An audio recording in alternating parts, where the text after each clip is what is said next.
ඔයත් 20 අවුරුද්ද හරි 27 අවුරුද්ද හරි යුනිවර්සිටි යන්න බලන් ඉන්න ස්ටුඩන්ට් කෙනෙක්. එහෙම නැත්නම් මේ වෙද්දි යුනිවර්සිටි එකේ ඉගෙනගෙන ගියද. ඉතින් ඔයාට තමයි මෙන්න මේ වීඩියෝ එක ගෙනාවේ.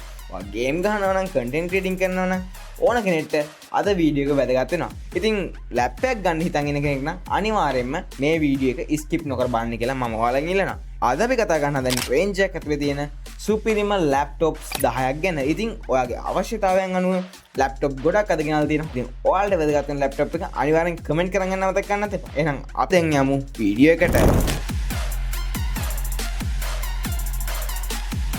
ඉතින් අද මේ කතා කරන ලැප්ටොප්ස් 10න් ඔයාලට පුළුවන් ඉන්ජිනියරින් 3D මොඩලින් ඊට පස්සේ ඉතින් හරිය ආකිටෙක් නැත්නම් හයි එන්ඩ් ගේම්ස් ප්ලේ කරන්න වීඩියෝ එඩිටින් ෆොටෝ එඩිටින් වගේ ගොඩක් බර ඇප්ස් බර සොෆ්ට්වෙයාර්ස් ගොඩක් යූස් කරන්න පුළුවන් ලැප්ටොප්ස් 10ක් ගැන තමයි අද අපි කතා කරන්නේ. ඉතින් අපි මේ කතා කරන ලැප්ටොප්ස් 10න් 10 වෙනි ලැප් එක මොකක්ද කියලා දැන් බලමු. ඉතින් අපි 10 වෙනි ලැප් එක විදිහට කතා කරන්නේ Acer ලැප් එක. Acer Aspire 7 කියන ලැප්ටොප් එක ගැන. ඉතින් Acer ලැප් එකක් කිව්වම සමහර කට්ටිය හිතන ඇති මේක ගොඩක් වැඩක් කරන්න බැරි අවුල් ලැප් එකක් කියලා. එහෙම නැහැ. ඉතින් ඇත්තටම මේ ලැප් එක ගැන කතා කරද්දී මේක i5 13 gen ලැප් එකක්. ඉතින් මේ වෙද්දී Intel ලගේ processor එකේ latest version එක කියන්නේ 14 gen එක. ඉතින් ඒ වුණාට 13 gen කියන්නේ මේක ඇත්තටම තාමත් අලුත් version එකක් තමයි i5 13 gen කියන්නේ. ඉතින් මොකද ලංකාවට සමහරලාට 14 gen එන්නේ නැතර. ඒ කියන්නේ මේ වෙද්දී අපිට හොයාගන්න පුළුවන්. මං කියන්නේ ගොඩක් ලැප් ෂොප් වල 13 gen තමයි මේ වෙද්දිත් සෙල් වෙන්නේ. ඊට පස්සේ මේකේ graphic card එක ගැන කතා කරද්දී ඒ කියන්නේ ගොඩක් කට්ටිය බලන දෙන්නේ ලැප් එකේ graphic එක. ඉතින් මේකේදී ඔයාලට RTX 2050ක් ඔයාලට මෙන්න මේ Acer Aspire 7 කියන ලැප් එකෙන් ඔයාලට බලා ගන්න පුළුවන්. ඒ කියන්නේ 4GB graphic card එකක්. ඉතින් RTS ලගේ මේ වෙති ලේටස් ග්‍රෆික් කාඩ් එක කියන්නේ 50 සීරීස් එක. ඒ වුණාට 20 සීරීස් එකේ මේක කියන්නේ අපි කතා කරන 10 වෙනි ප්ලේස් එකේ තියෙන ලැප් එකනේ. ඉතින් ඔයාට ලක්ෂ 2ක් වගේ මුදලක් නම් අතේ තියෙන ඊට අඩුවෙන් හෝ ඒ වගේ රේන්ජ් එක නම් ඔයාට යන්න පුළුවන් හොඳම ඔප්ෂන් එක මෙන්න මේ Acer Aspire 7 කියන ලැප් එක කියලා මම බය නැතුව කියනවා. අපේ කියන්නේ මෙහෙමයි. මේක 10 වුණාට මෙතනින් එහාට තව ලැප්ටොප් ගොඩක් තියෙනවා වගේ. රිකමෙන්ඩ් එක නෝම එක වෙනස් වෙන්න පුළුවන්. තව පොඩි ගණන් එහෙම වෙන ලැප්ටොප් තියෙනවා ඉස්සරහට. අපි ඒව ගැන ඉස්සරහට කතා කරමු. මේ ලැප් එකේ තියෙන ඩිස්ප්ලේ එක 15.6 Full HD IPS පැනල් එකක් තමයි ඔයාට මෙන්න මේ Acer Aspire 7 කියන ලැප් එකෙන් බලා ගන්න පුළුවන් වෙන්නේ. ඉතින් මේ ලැප් එකේ ස්ටෝරේජ් එක ගත්තොත් 512GB SSD එකක් තමයි ඔයාලට Acer සමාගමෙන් මෙන්න මේ ලැප් එකට ලබා දෙන්නේ. අපි මේකේ තියෙන يعني බේසික් දේවල් ගැන ඔක්කොම කතා කරන්නේ. ඉතින් අපි දැන් බලමු 9 වෙනි ලැප් එක මොකක්ද කියලා. ඉතින් මේ ලිස්ට් එකේ 9 වෙනි ලැප් එක විදිහට අපිට කතා කරන්න තියෙන්නේ HP Victus 15 කියන HP ලැප් එක ගැන. ඉතින් මේක ටිකක් වෙනස් ලැප් එකක්. ඒ කියන්නේ ඔයාලට මේක Ryzen වලිනුත් ගන්න පුළුවන්. ඒ කියන්නේ processor එක Ryzen වලිනුත් ගන්න පුළුවන්. එහෙම නැත්නම් Intel වලිනුත් ගන්න පුළුවන්. ඉතින් Intel processor එකකින් ගන්නවා නම් ඔයාලට i5 13 gen processor එකක් එක තමයි ඔයාලට මේක buy කරන්න පුළුවන් වෙන්නේ. එහෙම නැත්නම් Ryzen වලට කැමති කෙනෙක් නම් Ryzen 5 කියන ප්‍රොසාගෙන් තම අපේ බාසන ප්‍රසානේ. ඉතින් Ryzen 5 කියන processor එක තමයි ඔයාට මෙන්න මේ HP Victus 15 කියන ලැප් එක ඔයාට buy කරන්න පුළුවන් වෙන්නේ. ඉතින් මේ ලැප් එකේ in detail අපි කතා කරොත් මේකෙත් RTX 2050 graphic card එකක් ඔයාට ලැප් එකත් එක්ක HP සමාගමෙන් ලබා දීලා තියෙනවා. ඉතින් මේක තමයි අපි 9 වෙනියට ගත්ත ලැප් එක. Acer එකත් එක්ක ගත්තත් මේක කම්පෙයාර් කරන්න පුළුවන් අපිට. ඉතින් ඔයා මේ ලැප් එක දැනටමත් යූස් කරන කෙනෙක් නම් අනිවාර්යයෙන්ම කමෙන්ට් සෙක්ෂන් එකේ කමෙන්ට් එකක් දාගන්න අමතක කරන්න එපා. ඉතින් මේ ලැප් එකේ තවත් අපි ඩීටේල්ස් ගැන කතා කරොත් මේකෙත් RAM එක 16GB වලින් ඔයාට මිලදී ගැනීමේ හැකියාවක් තියෙනවා. ඉතින් මේ ලැප් එක ගැන කතා කරද්දී තවත් මේකේ ස්ටෝරේජ් එක 512GB SSD එකක් තමයි HP සමාගමෙන් ලබා දීලා තියෙන්නේ. ඉතින් මේ ලැප් එක gaming, video editing, university projects වගේ ගොඩක් දේවල් වලට මට රෙකමන්ඩ් කරන්න පුළුවන්. ඉතින් අපි මේකට රෙකමෙන්ඩේෂන් එකක් දුන්නොත් 10න් 8.5ක වගේ රෙකමන්ඩ් එකක් මෙන්න මේ HP Victus 15 කියන ලැප් එකට ඔයාලට දෙන්න පුළුවන්. ඉතින් මේ ලැප් එක ගැන ඉන් ඩීටේල් දැනගන්න ඕන නම් මට මේ ලැප් එක ගැන අනිවාර්යෙන් නමත් එක කමෙන්ට් එකක් දාගන්න අමතක කරන්න එපා. අපි බලමු 8 වෙනි ලැප් එක මොකක්ද කියලා. ඉතින් අපි මේ කතා කරන සෙට් එකේ තියෙන 8 වෙනියට හොඳම ලැප් එක තමයි Acer Nitro V15 කියන ලැප් එක. ඉතින් මේ ලැප් එකේ ප්‍රොසෙසර් එක ගැන කතා කරද්දිත් මේකත් Intel i5 13 gen ප්‍රොසෙසර් එකක් එන හොඳ ලැප් එකක්. ඉතින් මේක ඇත්තටම ගේමින් ලැප් එකක්. Acer ලගේ අපිට normally බලාගෙන පුළුවන් ඉන්නේ නිකන් normal ලැප් නේ. ඉතින් මේක ඇත්තටම ගොත් Acer ලගේ අර තියෙන normal category එකෙන් පොඩ්ඩක් එහාට ගියපු සුපිරිම ලුක් ඇන්ඩ් ෆීල් එකක් තියෙන ලැප්ටොප් එකක්. ඉතින් මේකේ ග්‍රැෆික් කාඩ් එක ගැන කතා කරද්දී RTX 5050 එක. ඒ කියන්නේ 8GB ග්‍රැෆික් කාඩ් එක. ඒ කියන්නේ මේ වෙද්දී RTX ලගේ ලේටස්ට්ම ග්‍රැෆික් කාඩ් සීරීස් එක තමයි 15 සීරීස් එක. ඉතින් මේ වෙද්දී RTX ලගේ තියෙන ලේටස්ට්ම ග්‍රැෆික් කාඩ් සීරීස් එක තමයි 15 සීරීස් එක. ඉතින් ඒ ලේටස්ට්ම සීරීස් එකේ 5050 එකක් තමයි මෙන්න මේ Acer ලැප් එකට Acer සමාගමෙන් ලබා දීලා තියෙන්නේ. ඉතින් මේකේ ඩිස්ප්ලේ එක ගැන කතා කරත් සුපිරිම ඩිස්ප්ලේ රිෆ්‍රෙෂ් රේට් එකක් දීලා තියෙන ලැප් එකක් උත් ඇත්තටම වැරදි නෑ. මේ ලැප් එකේදී ඔයාලට බලා ගන්න පුළුවන් 165Hz රිෆ්‍රෙෂ් රේට් එකක් එක්ක 15.6 inches full HD IPS display එකක් ඔයාට මෙන්න මේ ලැප් එකේදී බලා ගන්න පුළුවන් වෙනවා. ඉතින් මේ ලැප් එක ඇත්තටම ගොත් ගේමර් කෙනෙක්ට එඩිටර් කෙනෙක්ට ඒ වගේම යුනිවර්සිටි ස්ටුඩන්ට් කෙනෙක්ට රෙකමන්ඩ් කරන්න පුළුවන් සුපිරිම ලැප් එකක් කියලා මම බය නැතුව කියනවා. ඉතින් අපිට ඊළඟ ලැප් එක ඒ කියන්නේ ගේම් ගහන කට්ටිය අතර ප්‍රසිද්ධම ලැප් එකක් මේක. ඒ කියන්නේ අපි හතෙන් ලැප් එකේදී අපි කතා කරන්නේ Asus TUF F16 කියන ලැප්ටොප් එක ගැන. ඉතින් මේක Asus ලගේ ඒ කියන්නේ Asus කියන්නේ ඇත්තටම ගේමින් කට්ටිය අතර ගොඩක් ප්‍රසිද්ධ බ්‍රෑන්ඩ් එකක්. ඉතින් මේ වෙද්දී යුනිවර්සිටි ස්ටුඩන්ට්ස්ලා ගොඩක් ගන්න බ්‍රෑන්ඩ් එකක් කියලා තමයි Asus TUF කියන ලැප්ටොප් එක. ඉතින් මේ Asus TUF ලැප් එක ගැන කතා කරොත් මේකේ තියෙන්නේ Intel Core i5 කියන ප්‍රොසෙසර් එක. ඉතින් මේකත් 16GB RAM එකක් තියෙන ලැප් එකක්. ඉතින් Asus TUF කියන්නේ ඇත්තටම මේ විදියට මම ඉස්සෙල්ලා කිව්වා වගේ ගේමර්ස් අතර යුනිවර්සිටි ස්ටුඩන්ට්ස් අතර ගොඩක් කට්ටිය අතර ප්‍රසිද්ධ බ්‍රෑන්ඩ් එකක් කියලා තියෙනවානේ. ඉතින් මේකෙදිත් ගොඩක් හොඳ ඩියුරබිලිටි එකක් ඒත් එක්කම ලුක් ඇන්ඩ් ෆීල් එකක් ඒ වගේ ගොඩක් දේවල් ඔයාලට මෙන්න මේ Asus TUF ලැප් එක ගද්දි ඔයාලට එක්ස්පීරියන්ස් කරන්න පුළුවන්. ඉතින් මේකේ අපි ROM එක ගැන කතා කරොත් මේකේ තියෙන්නේ 512GB SSD එකක්. ඒත් එක මේකේ තියෙන්නේ 3050 එකක්. ඉතින් මේකේ graphic performance එක ගැනත් අපි අනිවාර්යෙන් කතා කරන්න එපෙන්. ඉතින් මේකේදී ඔයාලට බලන්න පුළුවන් වෙන්නේ RTX 3050 graphic card එක. මෙන්න මේ Asus TUF F16 කියන ලැප් එකේදී ලබා දීලා තියෙනවා. මෙන්න මේ Asus TUF F16 කියන ලැප් එක use කරන කෙනෙක් නම් ඔයා. ඉතින් ඔයත් මේක ගන්න හිතන කෙනෙක් නම් අනිවාර්යයෙන්ම Asus TUF කියලා කමෙන්ට් එකක් දාගෙන අමතක කරන්න එපා.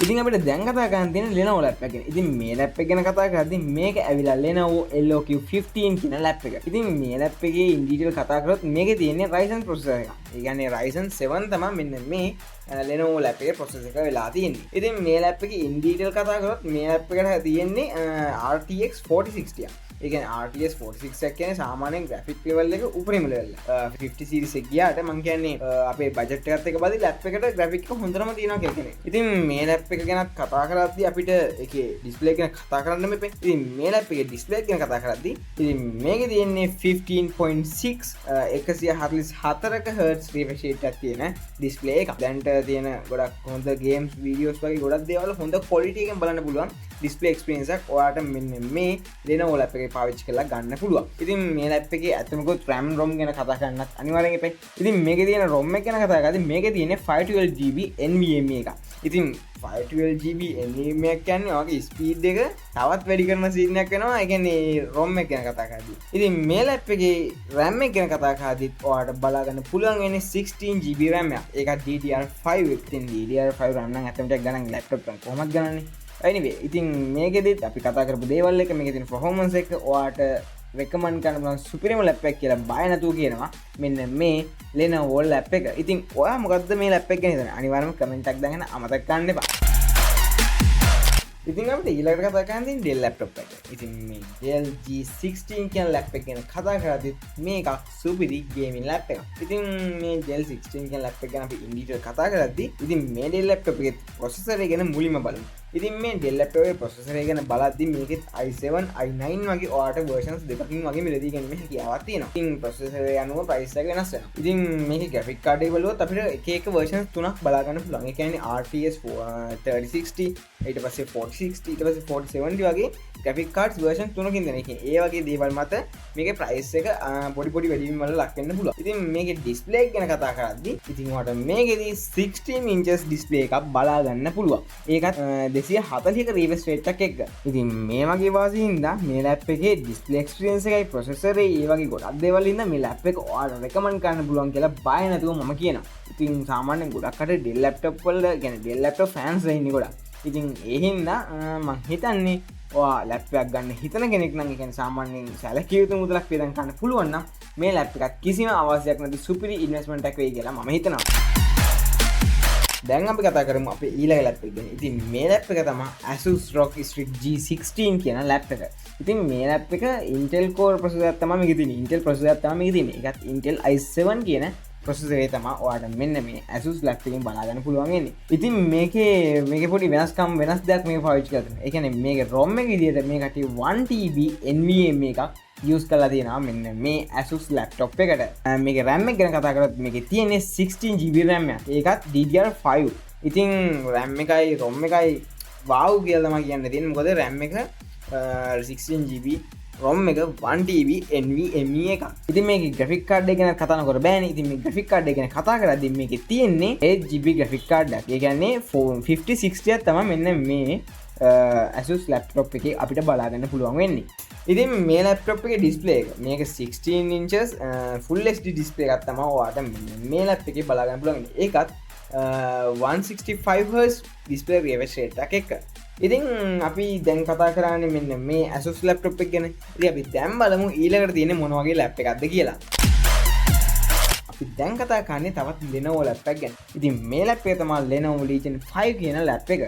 ඉතින් මේ ලැප් එක ටිකක් සාමාන්‍යයෙන් ප්‍රයිස් එක පොඩ්ඩක් වැඩි ලැප් එකක්. මොකද මේකේ තියෙන ඩීටේල් එක බලද්දී සාමාන්‍යයෙන් මේක සාධාරණ ලැප් එකක් කියලා අපිට කියන්න පුළුවන්. ඉතින් මේ ලැප් එකේ මුලින්ම බලමු ප්‍රොසෙසර් එක මොකක්ද කියලා. ඉතින් මේ ලැප් එකේදී ඔයාලට බලගන්න පුළුවන් වෙන්නේ AMD Ryzen AI7 කියන ප්‍රොසෙසර් එක. මේ ප්‍රොසෙසර් එකත් එක්ක ඔයාලට මේ වෙද්දි කරන්න අමාරු වැඩක් නැති තරම්. ඒත් එක මේකේ තියෙන ආදරණය තමයි මේකේ තියෙන graphic card එක. ඉතින් මේකේදී ඔයාලට බලාගන්න පුළුවන් වෙනවා 8GB graphic card එක. ඒ කියන්නේ RTX 5070. ඉතින් මේ ලැප් එකේදී RTX 5070 graphic card එකයි Ryzen processor එකයි එකතු වුණාට පස්සේ ඔයාලට ඒ කියන්නේ මේකේ ගහන්න බැරි ගේම් නැති තරම්, ඒ කියන්නේ මේකේ run කරන්න බැරි software නැති තරම් වගේ තමයි. ඒ කියන්නේ ඒ වගේ තමයි ඔයාලට මේකේ experience එක ගන්න වෙන්නේ. RAM එක ගැන කතා කරද්දී තමයි wow මුදේ වෙන්නේ. ඉතින් මේකේ තියෙනවා 32GB RAM එකක්.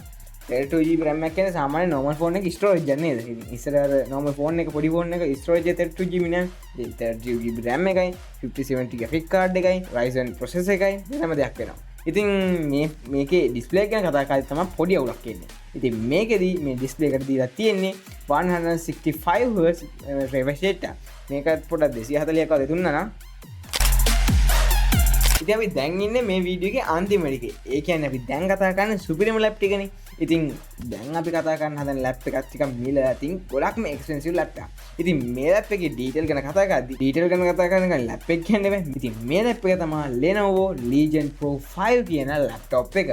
ඉතින් මේ ලැප් එක ගැන ඩීටේල් අපි කතා කරද්දී මේ ලැප් එකේ ඔයාලට බලා ගන්න පුළුවන් වෙන්නේ Ryzen 9 කියන processor එක. ඒ කියන්නේ මේ වෙද්දී ගන්න පුළුවන් සුපිරිම processor එකක්. මෙන්න මෝ Lenovo Legion Pro 5 කියන ලැප් එකේ ඔයාලට බලා ගන්න පුළුවන්. ඉතින් මේ ලැප් එකේ graphic card එක ගැන කතා කරද්දී මේකෙත් ඔයාලට 8GB ඒ කියන්නේ RTX 5070 graphic card එකක් ඔයාලට මෙන්න මේ Lenovo ලැප් එකේ බලා ගන්න පුළුවන් වෙනවා. ඉතින් මේ ලැප් එකේ තව අපි ඉන්දියට කතා කරද්දී මේකේ අපිට RAM එක විදිහට 32GB RAM එකක් මේකෙත් ඔයාලට බලා ගන්න පුළුවන්. ඉතින් මේක ඉතින් අය කතා කරන්න දෙන්නේ නැහැ නේ. ගානේ හැටියට වැඩක් තියෙන්නේ නැහැ. ඉතින් මේ ලැප් එකේ තියෙන ස්පෙෂල් මේ තමයි මේක AI powered gaming ලැප් එකක්. ඒ කියන්නේ මේකේ ගේම් එකක් ගැහුවා කියන්නේ ඉතින් ඔයාලට කිසිම ලැග් එකක් අයිති හිතන්නත් එපා ඒක ගැන. මොකද අපි ඒක ගැන කතා නොකරමු. මොකද මේ තියෙන දේවල් එක්ක ඒ වගේ දේවල් කතා කරොත් මමත් මෝඩික් වෙනවා.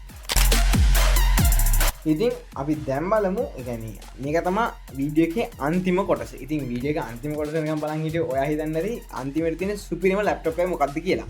ඉතින් අපි දැන් කතා කරමු ලැප් එකක් ගැන නෙමෙයි. අපි දැන් බලමු ලැප් එකක් ගද්දි ඔයා මොනවද අනිවාර්යෙන් බලන්න ඕන දේවල් කියලා. ඉතින් අපි සාමාන්‍යයෙන් ලැප් එකක් තෝරගන්නේ දැන් මේ තෝරගන්න යුනිවර්සිටි යන ස්ටුඩන්ට් කෙනෙක් නම් අවුරුදු 4කටම තමයි මෙන්න මේ ලැප් එක තෝරගන්න හදන්නේ. ඉතින් අවුරුදු 4කට ලොකු මුදලක් තියන් කරා මැදින් කෙලවුණොත් වැඩක් නැහැ නේ. අපි දැන් බලමු මොනවද මෙන්න මේ ලැප් එකක් ගද්දි බලන්න ඕන පොයින්ට්ස් කියලා. ඉතින් අපි ලැප් එකක් ගද්දි බලන්න ඕන පොයින්ට්ස් කිව්වොත් අපි මුලින්ම බලමු ප්‍රොසෙසර් එක. ප්‍රොසෙසරේ අඩුම i5 වත් වෙන්න ඕනේ. මොකද i5 වලින් අඩු ඒ කියන්නේ i3 වගේ එකක් නම් heavy use වලට ඇත්තටම අමාරුයි. ඉතින් මේ i5 ප්‍රොසෙසර් එකක් use අරගෙන ඒ කියන්නේ i5 කියන්නේ entry level. ඒ කියන්නේ අපිට සාමාන්‍ය වැඩක් කරගන්න පුළුවන් i5 ප්‍රොසෙසර් එක. i5 වලට වැඩි කියන්නේ i7, i9 වගේ යන්න පුළුවන් නම් Intel එකෙන් සුපිරි. අය කියන්න වචන නැහැ. Ryzen පැත්තෙන් බලනවා නම් ඔයා Ryzen 5වත් අඩුම ගන්න ඕනේ. Ryzen 5 කියන්නේ සාමාන්‍ය වැඩක් කරන සුපිරි ප්‍රොසෙසරයක්. ඒත් එක්කම Ryzen 7 කියන්නේ ඒකේ තියන්න පුළුවන් හොඳම මට්ටම. ඒ කියන්නේ අපි Ryzen 9 වගේ ලැප්ටොප් තමයි අන්තිමට කතා කරේ. ඒක ඉතින් කියන්න වචන නැහැනේ. අපි Ryzen 7 වගේ ප්‍රොසෙසරයක් ගැන කතා කරද්දි ඒක තමයි ඒ Ryzen වලින් කියන්නේ ඔයාට කැම්පස් එක වැඩක් කරනවා නම් ගේමින් කරනවා නම් ඒ හොඳටම ඇති එන්න ඒ Ryzen 7 කියන ප්‍රොසෙසර්. මට හිතෙනවා දැන් ඔයාලට දලාදහක් ඇති ප්‍රොසෙසරේ මොනවා එකක් ගන්න ඕනද කියලා ලැප්ටොප් ගද්දි. ඉතින් අපි ඊළඟට බලමු මේකේ තියෙන graphic card එක මොනවා එකක් වෙන්න ඕනද කියලා. ඔයා පාවිච්චිට ගන්න ලැප් එක. ඉතින් graphic card එක බලද්දි RTX 2050 එක කියන්නේ ටිකක් පරණ graphic card එකක්. ඒ කියන්නේ ඇත්තටම ටිකක් කැම්බස් එක වගේ ගිහිල්ලා හයි එන්ඩ් වැඩක් කරොත් නැත්නම් හයි එන්ඩ් ගේම් එකක් වගේ ප්ලේ කරොත් පොඩි අවුලක් වෙන්න පුළුවන්. ඒ කියන්නේ ඔක්කොම අවුල් නෙමෙයි. පොඩි අවුලක් වෙන්න පුළුවන්. ඉතින් ඒ හින්දා අඩුම මම කියන්නේ 3050 එකත්. ඒ කියන්නේ RTX 3050 එකත් අඩුම ඔයාට අවශ්‍ය වෙනවා. ඔයාගේ එදිනදා වැඩ කටයුතු කරගන්න. ඉතින් ඒ හින්දා ඔයා graphic card එකක් බලද්දී ඒ කියන්නේ අඩුම 3050 එකකින් උඩ ලැප් එකක් ගන්න පුළුවන් නම් ඔයාට අවුරුදු 4 ප්‍රශ්නයක් නැතුව වැඩ ටික කරගෙන යන්න පුළුවන්. ඊට පස්සේ අපි බලමු RAM එක ගැන. ඉතින් මේ RAM එක ගැන බලද්දී ඔයා අනිවාර්යෙන් බලන්න ඕන දේවල් ගොඩක් තියෙනවා. ඒ කියන්නේ RAM එක ගද්දී කියන්නේ දැන් අලුතෙන් එන්නේ කොහොම DDR5. ඒ කියන්නේ දැන් ලේටස්ට් වෙලා තියෙන්නේ. ඉතින් මේකෙදි 8GB RAM එකක් තියෙන එකක් ගන්නවා කියන්නේ ඇත්තටම මදි වගේ වැඩවලට 8GB RAM එක normal PC වලත් දැන් එනවනේ. ඒකට ඒක ඇත්තටම මදි. ඒ හින්දා ඔයා අනිවාර්යෙන් මිනිමම් 16GB RAM එකකින් වැඩේ පටන් ගත්තා නම් ඔයාට සෑහෙන්න මැච් එකක් ගහගන්න පුළුවන්.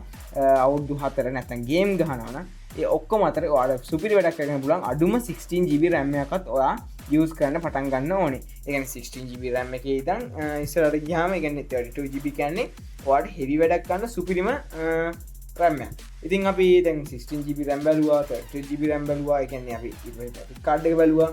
ඊට අමතරව ප්‍රොසෙසර් එක ගැන බලුවා. ඉතින් මේන්ලි දේවල් තුන තමයි ওই තුන. ඊට අමතරව ඔයා එඩිටින් පැත්ත කරනවා නම් ඒ කියන්නේ ඔයා වීඩියෝ එඩිට් කරන ෆොටෝ එඩිට් කරනවා නම් RGB percentage එක 100% වුණා නම් ඔයාගේ ඩිස්ප්ලේ එකේ ඔයාට සුපිරියටම යූසර් එක්ස්පීරියන්ස් එක ගන්න පුළුවන්. ඒ කියන්නේ එඩිටින් කරනවා නම් නැත්නම් එච්චර එක බලන්න ඕනේ නැහැ. ඉතින් මේ වගේ දේවල් තමයි ඉතින් මට ලැප්ටොප් ගද්දි ඔයාට රෙකමන්ඩ් කරන්නේ. ඒ කියන්නේ බලන්න තියෙන දේවල් ගැන කතා කරොත් ඒ වගේ දේවල් තමයි අපිට තියෙන්නේ. අපිට බලන්න තියෙන තව දෙයක් තමයි මේකේ මේ SSD ඒ කියන්නේ නැත්නම් ROM එක පැත්ත. දැන් ඇත්තටම hard තියෙන ලැප් යූස් කරන්නේ නැති තරන්නේ. කියන්නේ මොකද hard එකක් එක්ක තියෙන ලැප් එකක් වගේ යූස් කරලා සාමාන්‍යයෙන් පොඩ්ඩක් lag එකක් ඔයාට අනිවාර්යෙන් තියෙනවා. ඒ කියන්නේ 256 NVMe එකක් තිබ්බත් කියන්නේ 256 SSD එකක් තිබ්බත් ඔයාට මම හිතන විදිහට එකට ටිකක් මදි. මොකද ටක් ගාලා ෆුල් වෙනවා අපේ වැඩ එක්ක. ඊට පස්සේ ඒ හින්දා අඩුම තරමේ 512GB NVMe එකත් ඔයා යූස් කරන්න කියලා මම ඔයාලට මතක් කරනවා. ඒ කියන්නේ 512GB NVMe එකකින් පටන් ගන්න ලැප් එකක් ගත්තා නම් ඔයාට සෑහෙන මැච් එකක් ගහ ගන්න පුළුවන්. මොකද ඒ කියන්නේ 512GB කියන්නේ ඉක්මනට පිරෙන ගන්න නෙමෙයිනේ. ඉතින් 256 ඇත්තටම ටිකක් මදි. ඊට පස්සේ ගොඩක් කට්ටිය හිතන්නේ නැති පැත්ත. ලැප්ටොප් එකක් ගද්දී ඒ කියන්නේ ලැප්ටොප් එකේ හීනියට ලස්සනට ගන්නත් එපා. ඒ කියන්නේ ඔයාට ඔයා heavy use එකක් කරනවා නම් අනිවාර්යෙන් ලැප් එක රත් වෙනවා. ඒ හින්දා හොඳ කූලින් සිස්ටම් එකක් තියෙන ලැප් එකක් ගන්නත් අමතක කරන්න එපා. ඒ කියන්නේ ඔය අනිවාර්යෙන් ලැප් එකක් ගද්දි කූලින් සිස්ටම් එක කූලින් ෆෑන් සෙට් එක ගැන අනිවාර්යෙන් බලන්න ඕනේ. ලැප් එකක් ගන්නවා. ගොඩක් ගේමින් ලැප් තමයි අද අපි කතා කරේ. හින්දා ඒ වගේ නම් හොඳ කූලින් සිස්ටම් තියෙනවා. ඔයාට මීට අමතරව ලැප් එකක් ගන්නවා නම් ඒ කියන්නේ සෙකන්ඩ් හෑන්ඩ් වගේ ලැප් එකක් ගන්නවා නම් මෙන්න මේ මම දැන් කියපු දේවල් ටිප්ස් ටික අනිවාර්යෙන් බලලා ඔයා ලැප් එකක් ගන්න. ඉතින් මම හිතනවා මෙන්න මේ වීඩියෝ එක ඔයාලට වැදගත් වෙන්න ඇති කියලා. ඉතින් මොකක් හරි දෙයක් වටින දෙයක් තිබ්බනම් අයවන කමෙන්ට් එකක් දාගෙන අමතක කරන්න එපා. ඉතින් මේ වීඩියෝ එක බලලා ඔයාලා ලැප් එකක් ගන්නවා නම් අනිවාර්යයෙන්ම ඒත් කමෙන්ට් එකක් දාන්න. එහෙනම් වැඩි කතා නොකර අපි අලුත් වීඩියෝ එකකින් සෙට් වෙමු.